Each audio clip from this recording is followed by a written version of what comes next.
We are on our way home. Did not win the baseball tournament, but Oliver had one hell of a weekend. He played great, looked good. His team's getting better. You know, they started a little bit behind playing baseball.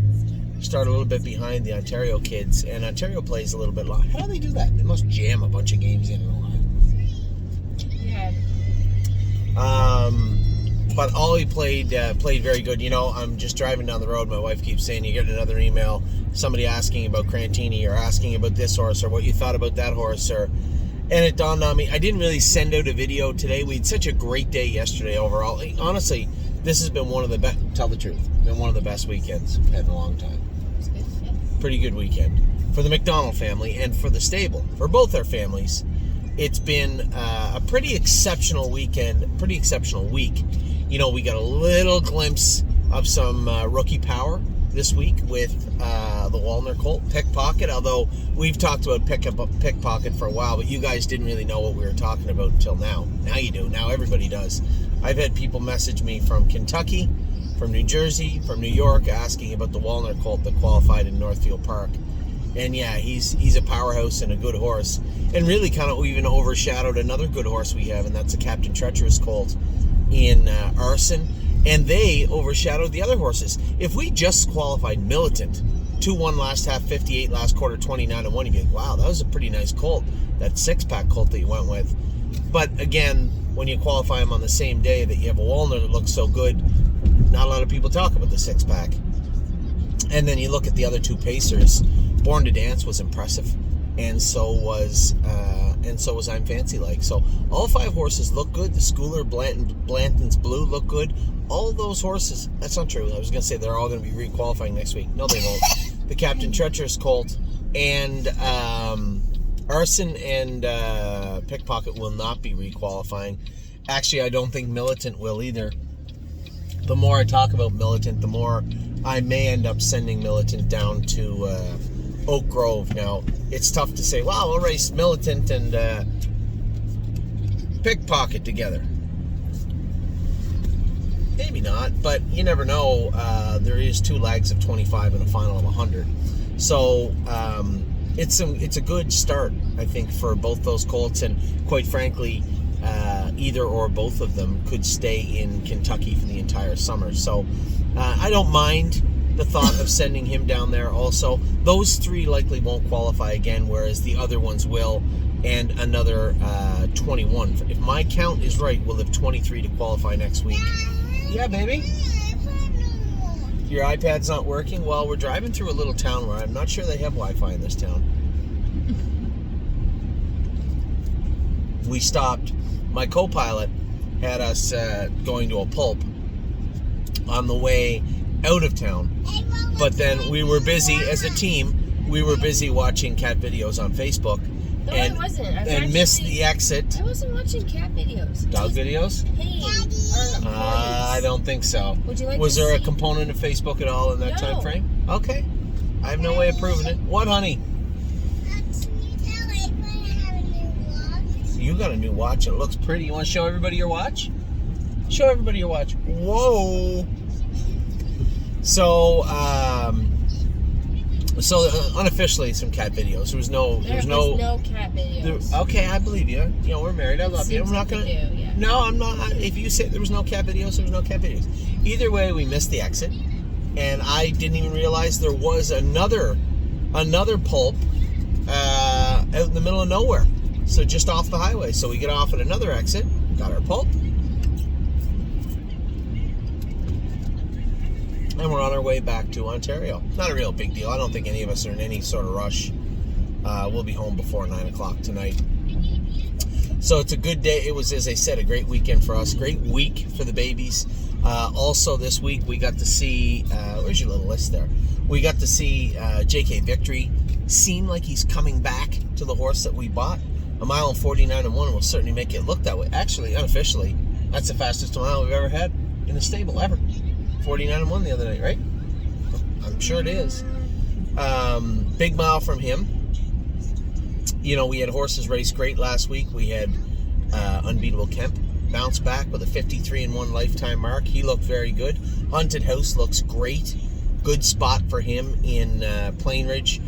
Mo Power Baby, she made that trek down to Indiana and tried on the sires again and looked terrible. Brave broke twice. But looks like she's bouncing back. She's got 2 wins in a row, moving up a little bit in class, moving up a tiny bit in class, but still looks like, that place. What's that place? That's cool. Moving up in class, but looks like she's going to fit rather nicely. Wasn't all sunshine and roses. Kings County made a break in his first start back. No hobbles on. So Stacy said she's going to throw the hobbles back on him.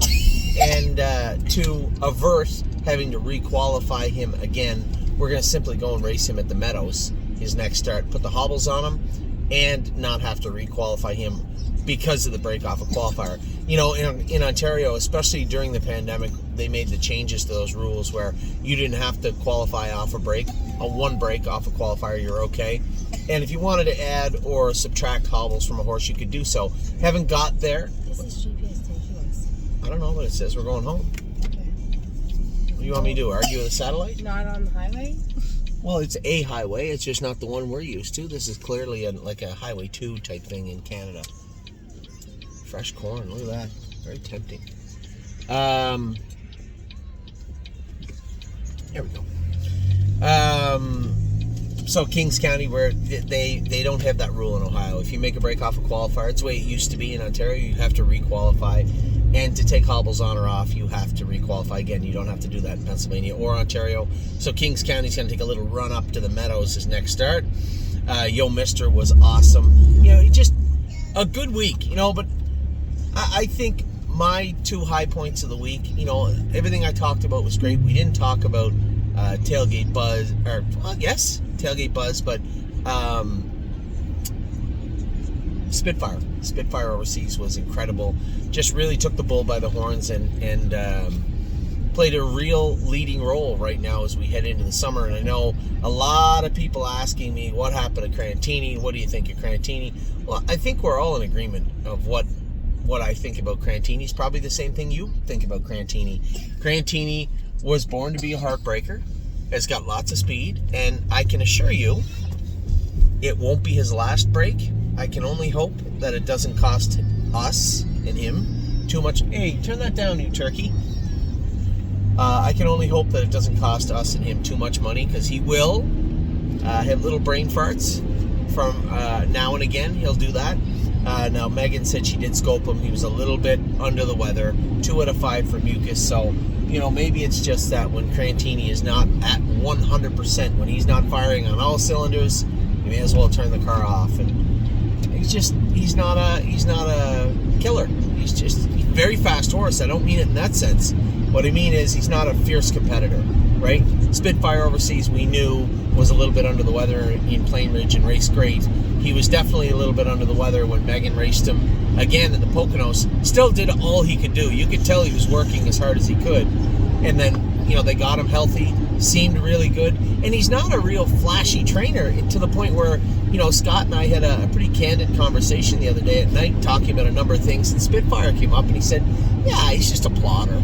He seems like a nice horse, but I don't think he's nearly as good as Crantini. And it's not, we all know that Crantini's fast, but you have to be consistent to be a fan favorite, right? And I love Crantini to death, but I would much rather a horse that just comes out swinging every single week. If he's not quite on top of his game, you can see it, but he still does what he can do. And unfortunately, horses come in all shapes and sizes and colors, and we went through some of this with White Tiger when he was 2 and 3, right? Where he would leave money on the table and you'd pulling your hair out in the grandstand sometimes. But that's horse racing, right?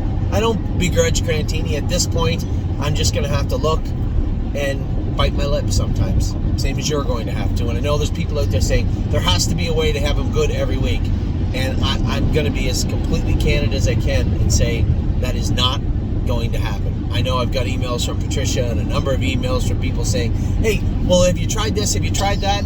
Yeah.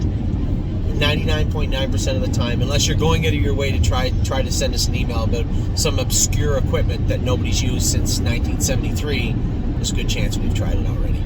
So it's just one of those things. We're going to have to deal with it, just the way it is. So, Scott, same, and I could hear the frustration in his voice yesterday when it came to Crantini, but he knows it too.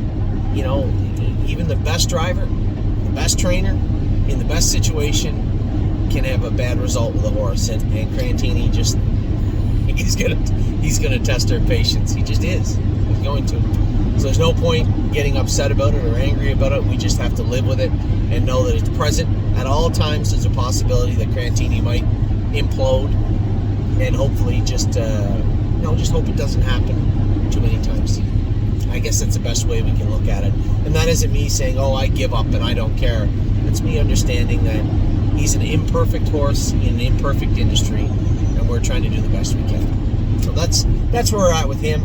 I'm going to try to focus on all the things we can control, which is trying to have the horses as healthy as we can, trying to keep them as sound as we can. Right now, we're at a point in the summer where we're going to have some horses miss a few weeks with their knees start to get sore. Your little filly, what's her name? Oh Snap You. I like to call it the 3 and 3.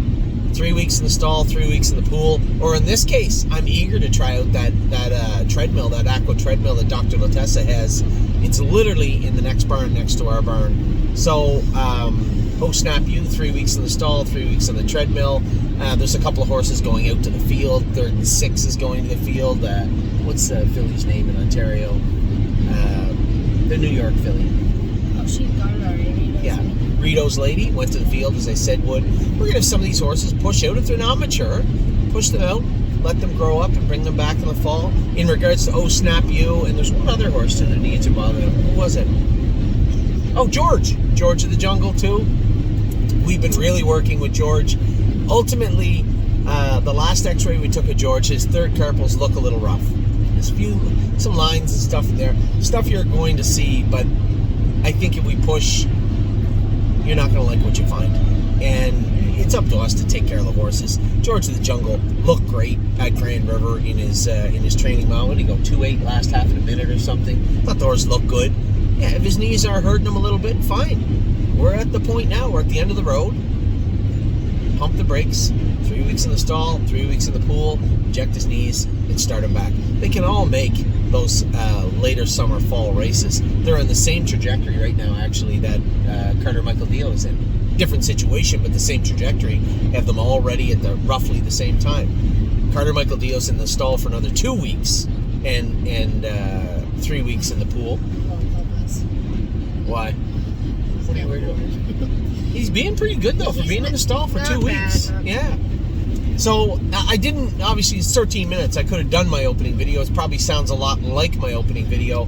But as I'm driving down the road, I wanted to give everybody an update because we keep seeing these emails come in, and I know everybody's used to getting a video every day, and we had such a great day yesterday. I didn't do one, but I was in the middle of the ball tournament with Ollie and wanted to get my actual videos done, my weekly videos done, so I didn't get a chance to reach out to everybody. So for those of you specifically looking for updates, you are going to have to wait for the videos that are coming out tonight. I do have one video left, my 2-year-old video. I wanted to do it last. I wanted to absorb everything, think of what I wanted to say about all the horses, think about where they could race, where they might race, when they will race, what the qualifiers would look like, so I can give you guys a true real-time update on what's going on with each 2-year-old. So I'm going to start that video in just a second. But I did want to give you a quick, just reach out to you guys a little bit and say, hey, this is what took place this weekend. The McDonald family had a tremendous weekend. Ollie had a great tournament, a couple of big hits. So 3 strikeouts? How many strikeouts you get? All 2? 3? Oh yeah. I can look at it. It's not a big deal.